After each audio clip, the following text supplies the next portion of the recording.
તો મિત્રો ખાસ વાત સાંભળી લો, કારણ કે અહીંયા તમને ફાયદો થઈ શકે છે. MCC ની વેબસાઇટ ઉપર ફર્સ્ટ રાઉન્ડનું રજીસ્ટ્રેશન સ્ટાર્ટ થઈ ચૂક્યું છે. ચોઇસ ફિલિંગ થઈ જશે. જે તારીખ જે છે 21 જુલાઈથી રાઉન્ડ સ્ટાર્ટ થઈ ચૂક્યા છે. હવે આ જે વેબસાઇટ છે, સર અમે તો ગુજરાતના વિદ્યાર્થીઓ છીએ, અમે તો ગુજરાત મેડિકલ કાઉન્સિલિંગની અંદર ફોર્મ ભર્યું છે, તો શું અમારે આ ફોર્મ ભરવું જોઈએ? તો એનો જવાબ છે યસ. તમે જ્યારે પણ ફોર્મ ભર્યું હશે તો એમાં અમુક સીટ હશે ઓલ ઇન્ડિયા કોટા, હે ને, 15% કે વોટેવર એનાથી વધારે. તો મિત્રો એ પણ ફાયદારૂપ થઈ શકે છે. કઈ રીતે સર ફાયદારૂપ થઈ શકે છે? માની લો કોઈ એવો વિદ્યાર્થી છે કે જેને સ્ટેટ કોટાની અંદર જ એડમિશન મળી જાય છે, ગુજરાતની જ વેબસાઇટથી એડમિશન મળી જાય છે, તો આ જે ઓલ ઇન્ડિયા કોટાની સીટ છે એ પડી રહેતી હોય છે. તો ત્યાં તમે પોતાનું સજેસ્ટ કરી શકો છો, ભાઈ હું અહીંયા એડમિશન લેવા માટે તૈયાર છું.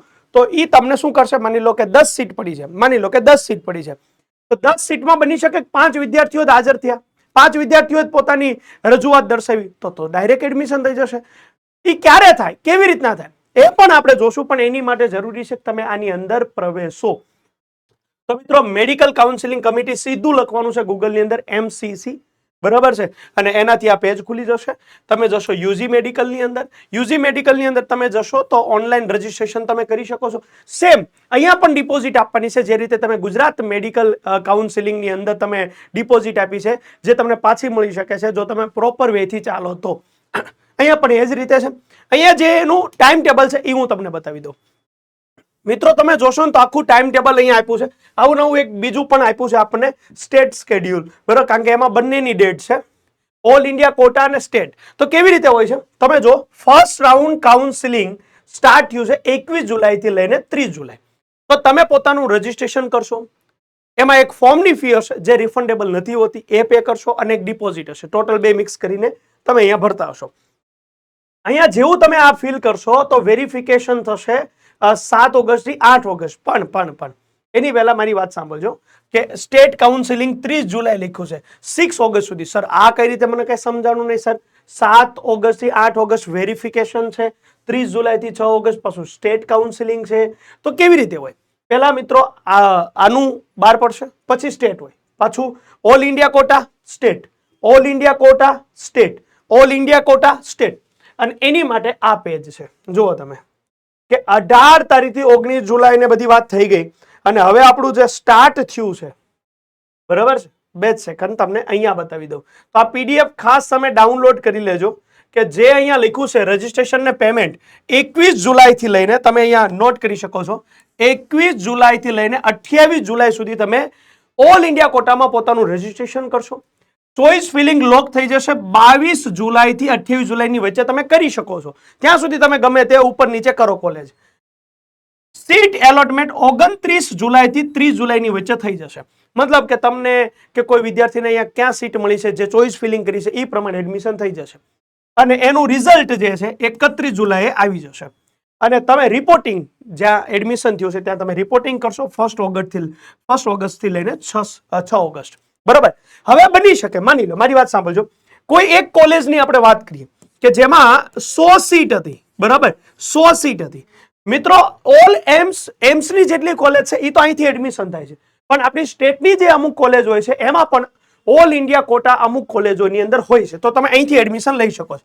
તો આના બની શકે 15% હોય, તો એવું માની લે કે 15 સીટ છે. તો જો કોઈ વિદ્યાર્થીએ, ઘણા ગુજરાતના વિદ્યાર્થીઓ હોય, એને તો ગુજરાતથી જ એડમિશન મળી જાય છે, તો આ સીટ ઉપર ધ્યાન ન દેતા હોય તો તમે ધ્યાન દઈ દો, ફાયદો થઈ શકે છે. ઓકે, બીજી વાત કહું, 100 સીટમાંથી જેટલા વિદ્યાર્થીઓને મળી 100 સીટ મળી ગઈ, પણ એમાંથી બની શકે કે 70 વિદ્યાર્થીઓએ રિપોર્ટિંગ કર્યું, તો 30 સીટ શું રહી, પડી રહી.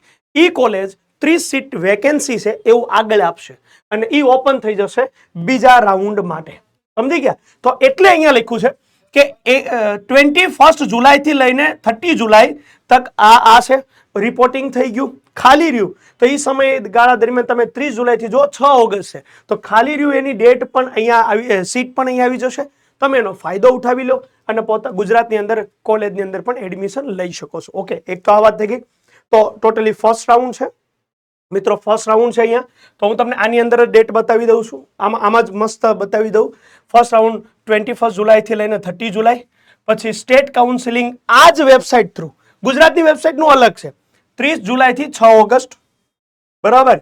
પછી સેકન્ડ રાઉન્ડ મતલબ કે અહીંયા તમને એડમિશન મળી ગયું, તમે આગળ વધવા માંગો છો, તો 12 ઓગસ્ટથી લઈને 20 ઓગસ્ટ સુધી ઓલ ઇન્ડિયા કોટા, સ્ટેટ કોટાની અંદર 19 ઓગસ્ટથી 29 ઓગસ્ટ, જો તમને ગેપ હશે, કારણ કે એની વચ્ચે અહીંયા જે વચ્ચેના દિવસ છે ને 20 થી 29 મિત્રો, ત્યારે કોઈ વિદ્યાર્થીઓએ ઓલ ઇન્ડિયા કોટા, બરાબર, એ બની શકે ત્યાં કોઈ વિદ્યાર્થીને સીટ મળી પણ નથી લેવી, તો એ પછી વેકેન્સી બતાવશે, તો તમે તેનો પણ ફાયદો લઈ શકો છો સ્ટેટ કોટા થ્રુ. ઓકે, તો આ બધી વસ્તુ હોય છે અને એની તારીખ છે, ખાસ તારીખ નોટ કરી લો. અને જેવું first round, second round, third round પૂરો થશે પછી આવશે સ્ટ્રે વેકેન્સી. આ સ્ટ્રે વેકેન્સી શું છે?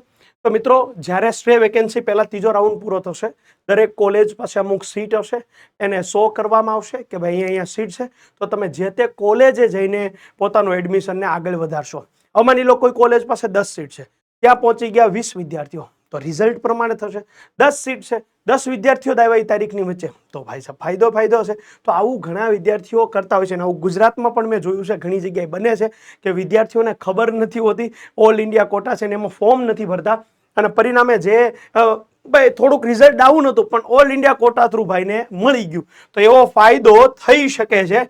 તો આ ડેટ ખાસ તમારે લઈ લેવાની છે. અને મેં MCCની વેબસાઇટ ઉપરથી ક્યાં ગયો હતો? યુજી મેડિકલ, અને યુજી મેડિકલની અંદર તમે જોશો તો અહીંયા ડેટ છે, ન્યૂ રજિસ્ટ્રેશન છે, બસ એ જ પ્રોસેસ છે જે રીતે તમે ગુજરાતની અંદર કરી. તો આનો ફાયદો ઉઠાવજો, અને આનો ડિટેલ વિડીયો પણ મેં બનાવેલો છે PW ગુજરાતીની યુટ્યુબ ચેનલ ઉપર, તમને મળી જશે. તો ગુડ લક.